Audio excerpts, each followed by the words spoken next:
Well, for more, I'm joined by TRT World Defense and Political Analyst Oubai Shahbandar. He joins me in the studio. Thanks so much for coming in, Oubai. Just to pick up where Hassan left off there, are we witnessing two competing peace processes here between Geneva and now Sochi? Or is there enough common interest that they can actually complement each other and work off each other's progress effectively?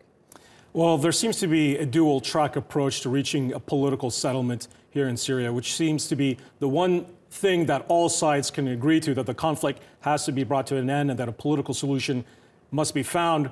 Where the different parties differ here in terms of the way forward is, how do we reach that end goal? You have the Syrian opposition delegation. Right now, the Syrian opposition is meeting in Riyadh to agree to a delegation that would both go to the UN-hosted Geneva talks on November 28th and to go to Sochi for a national dialogue discussion that will be hosted by the Russians.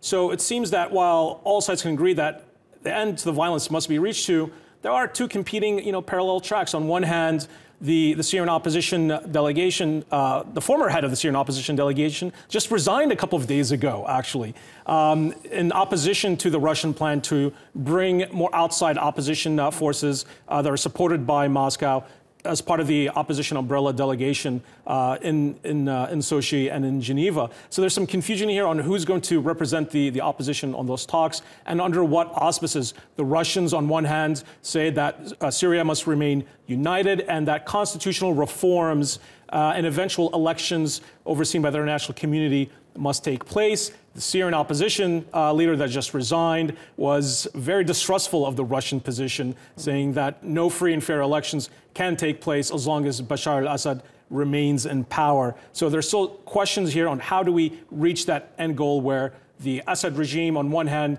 can sit down on the same table with a legitimate Syrian opposition to negotiate an end to this terrible conflict.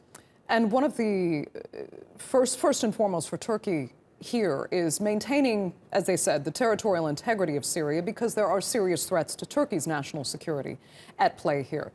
Now, the role of the YPG and the PYD in Syria is something that they are not seeing eye to eye on, particularly with the U.S. contingent in these peace talks.